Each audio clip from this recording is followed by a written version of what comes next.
السلام علیکم، بسم اللہ الرحمن الرحیم، محمد صلی اللہ رسول الکریم۔ سورہ توبہ کے 13 مرکزی موضوعات میں سے ہمارا تیسرا مرکزی موضوع مشرکین ہے۔ اس کے 6 ضمنی موضوعات ہیں، جس میں سے تیسرا ضمنی موضوع ہے سزا۔ مشرکین کو سزا کیا ملنی ہے؟ 9 نکات ہیں۔ پہلا ہے آیت نمبر 3 میں سے کہ دردناک عذاب ہوگا۔ اللہ نے کہا بشر الذین کفروا بعذاب علیم، اور خوشخبری سنا دو کافروں کو دردناک عذاب کی۔ اللہ نے کیسی بات کی کہ انہیں عذاب کی خوشخبری سناؤ جس سے ان کو خوشی ہو کہ یہ کچھ ہونے والا ہے ان کے ساتھ۔ اللہ نے ان کو اس طرح سے بات کی ہے۔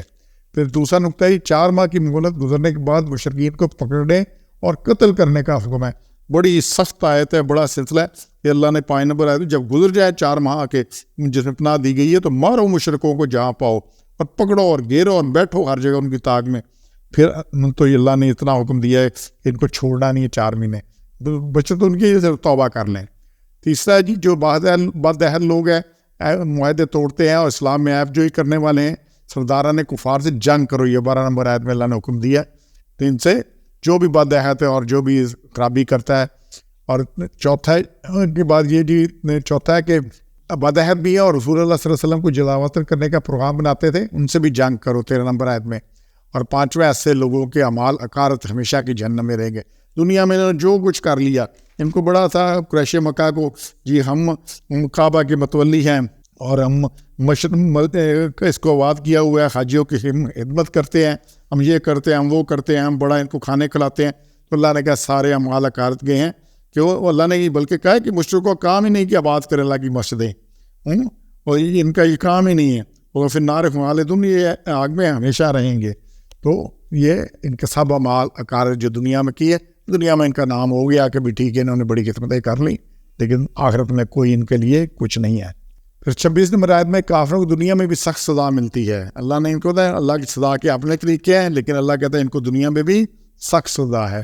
اس کے بعد 37 نمبر آیت ہے اللہ تعالیٰ کفار سے ہدایت کو سلب کر لیتا ہے۔ یہ بہت بڑی سزا ہے، سلب ہو جانا، ہدایت کا سلب ہو جانا، کیونکہ جب اس آیت کو دیکھیے لا یات القوم الکافرین، اللہ کافروں کی قوم کو ہدایت ہی نہیں دیتا، انہیں راستہ ہی نہیں دکھاتا۔ تو جب آدمی خرابی بھی ہوتا ہے اور خرابی کو صحیح سمجھتا ہے، جب اس کی ہدایت تو اسے ملے گی، اصلاح تو اس کی ہوگی، جو سمجھے کہ میں غلط ہوں، میں اس میں ٹھیک نہیں جا رہا، تو پھر وہ اس کی پوچھے گا، کسی سے راستہ ڈھونڈے گا ہوگا۔ جو اس ذوم میں ہے کہ میں ٹھیک جا رہا ہوں، اور یہی شرک کا کمال ہے کہ اس کو ہدایت نہیں ملتی، یہی بدعت کی خرابی ہے کہ وہاں ہدایت نہیں ملتی، یہی کفر کی خرابی ہے کہ آدمی اس میں اتنا پکا ہوتا ہے اسی میں بیکار رہتا ہے اور ہدایت اس سے سلب ہو جاتی ہے۔ اور پھر 113 میں مشرکین دوزخ والے ہیں۔ اللہ نے بڑا واضح کر دی انہوں نے کہ ان کے ساتھ کیا ہونا ہے، انہوں نے دوزخ میں جانا ہے، ان کے ساتھ کوئی نرمی والا معاملہ سرے سے ہے ہی نہیں، کچھ ان کی کسی طرح کی بچت ہونے والی نہیں ہے۔ اس کے بعد جو 125 نمبر آیت ہے کہ مرنے تک کافر ہی رہے، یہ 125 ہے کہ اور جن کے دل میں مرض ہے سو ان کے لیے بڑھا دے گی گندگی پر گندگی، اور وہ مرنے تک کافر ہی رہے۔ تو ان کو توبہ کی نہ توفیق ملی، نہ ایمان لانے کی توفیق ملی، نہ کسی اور کی توفیق ملی، تو یہ مرنے تک کافر، موت ان کی کفر پر ہوئی۔ تو بچت کس کی ہونی ہے؟ جو ان کی موت ایمان پر ہوگی، جن کی سارے اعمال ہوں گے اور ایمان کے ساتھ زندگی گزاریں گے، ایمان پر موت ہوگی۔ باقی یہ جو ہے موت کے وقت کا ایمان قبول نہیں ہے۔ فرعون جو ہے ڈوبتے وقت ایمان لے آیا تھا، کہنے لگا تھا میں موسیٰ اور ہارون کے رب پر ایمان لایا ہوں، لیکن اس وقت اس کا ایمان قبول نہیں ہوا۔ اچھا فرعون تو اس وقت قبول کر لیا تھا، ابو جہل نے تو مرتے وقت بھی ایمان قبول نہیں کیا۔ وہ جب اس کو قتل کرنے کیا اور عبداللہ بن مسعود کی گردن اتارنے لگے تو اس نے یہ کہا کہ میری گردن ذرا نیچے سے اتارنا، تاکہ جب گردنیں پڑی ہوں تو پتہ لگے کسی سردار کی گردن ہے۔ تو اتنا اس میں تھا اس چیز کا کہ بھی میں سردار ہوں، یہ کچھ مرا بھی کفر پر اور اس میں بھی اکڑ رہی۔